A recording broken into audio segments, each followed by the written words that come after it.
சாப்பிட்டு பார்த்துட்டு எப்படின்னு சொல்லுங்க நீங்களா. உனக்கு சட்டி சோறு, எனக்கு நாக்கில் எச்சு ஊறுது.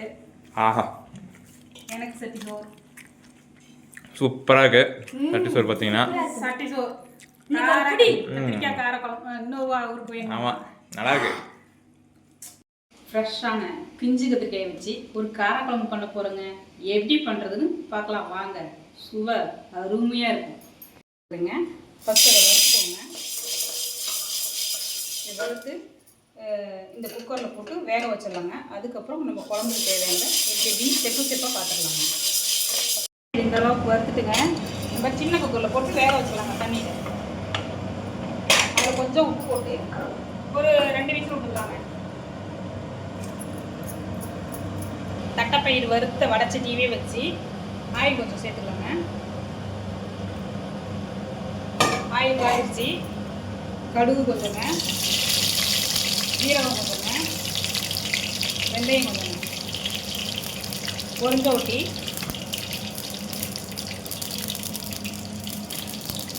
பொரியுதுங்க. சின்ன வெங்காயம் கொஞ்சம் போட்டுக்கலாங்க. அடுத்து தக்காளி கொஞ்சம் போட்டுக்கலாங்க. நீங்கள் வணங்கறதுல நம்ம ஃப்ரெஷ்ஷான பிஞ்சு கத்திரிக்காயை அரிஞ்சு எடுத்துக்கலாம்.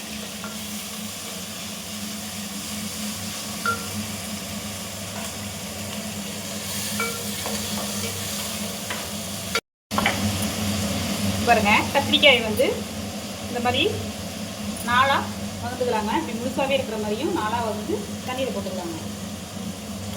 எல்லா கத்திரிக்காயும் இந்த மாதிரி அரிஞ்சு எடுத்துக்கலாங்க. தக்காளி பாருங்க, இந்த அளவுக்கு நல்லா வணங்கி எடுத்துச்சு. இதில் நம்ம வந்து கீறி வச்சிருக்கிற கத்திரிக்காயை போட்டுக்கலாங்க. கத்திரிக்காய் மற்றபடியும் போட்டுக்கலாங்க.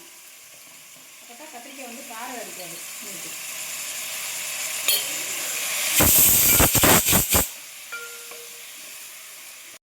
இப்போ வந்து பார்த்தீங்கன்னா கத்திரிக்காய் வணங்கிடுச்சுங்க. மிளகாத்தூள் 1 ஸ்பூன், மல்லித்தூள் 2 ஸ்பூன், வீட்டில் அரைச்ச குழம்பு மிளகாய்த்தூள் ஒரு 2 ஸ்பூன் எண்ணெய் போட்டு ஒரு வணக்கிடுவோங்க.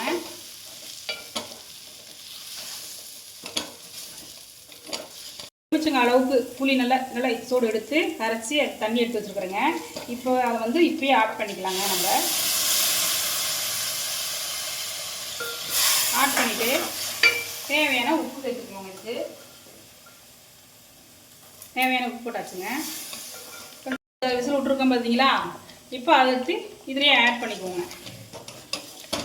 பாருங்க, குழம்புக்கு தேவையான தேங்காய் கொஞ்சம் தேங்காய் பூ போட்டிருக்கேன். சோம்பு சும்மா சிறிதளவு, பட்டை கொஞ்சம் கசகசா போட்டிருக்கேன். இதெல்லாம் நல்லா நெய்யை அரைச்சி எடுத்துக்கலாங்க. பாருங்க, இந்த அளவுக்கு நெய்யை அரைச்சிட்டு நம்ம இப்போ கொதி வேலை குழம்புல ஊற்றிடலாங்க.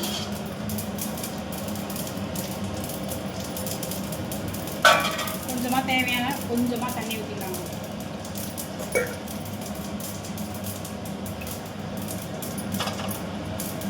இந்த ஸ்டேஜில் உப்புலாம் கரெக்டாக இருக்கான்னு பார்த்துக்கலாங்க.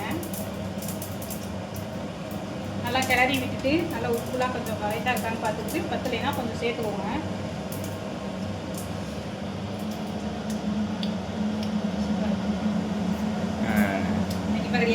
வேணாம், நீங்கள் சாப்பிட்டு உப்பு லேசாக பத்தலை போடு போடு போடு பத்தலைங்க. நல்லா லேசாக கொஞ்சம் போட்டுக்கோங்க. பார்க்கறதுக்கே நல்லா டேஸ்ட்டாக இருக்குது. சாப்பிட்டு பார்த்தாலும் டேஸ்ட்டாக இருக்கும்னு நினைக்கிறேன். இறக்கிடலாம். ஒரு கொதி வரட்டுங்க. நல்லா ரெடியானதுக்கப்புறம் பார்த்துக்கோங்க. குழம்பெல்லாம் இறக்கி வச்சாச்சுங்க. இங்கே பாருங்க, முள் கத்திரிக்காய் கார குழம்பு ரெடி ஆயிடுச்சுங்க. தட்டைப்பயிரெலாம் போட்டு சூப்பராக இருக்குங்க. நம்ம அந்த சட்டிலேயே சாப்பாடு கொஞ்சம் போட்டு சட்டி சோறு சாப்பிட போகிறோம்.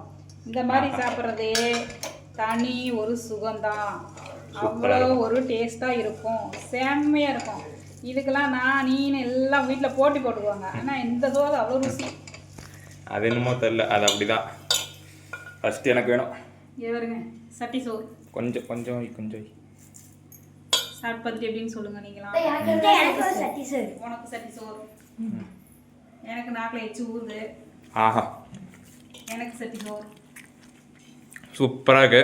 சட்டி சோறு பார்த்தீங்கன்னா சட்டி சோறு கத்திரிக்காய் கார குழம்பு இன்னொரு ஊருக்கு போய். ஆமாம், நல்லா இருக்கு. சூப்பராக இருக்கு. எனக்கு எச்சு ஊறுது. பாருங்க.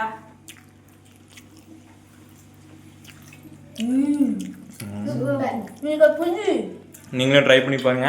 அடுத்த வீடியோவில் உங்களை சந்திக்கிறோம். பாய். சூப்பருங்க, செம்மையாக இருக்குதுங்க.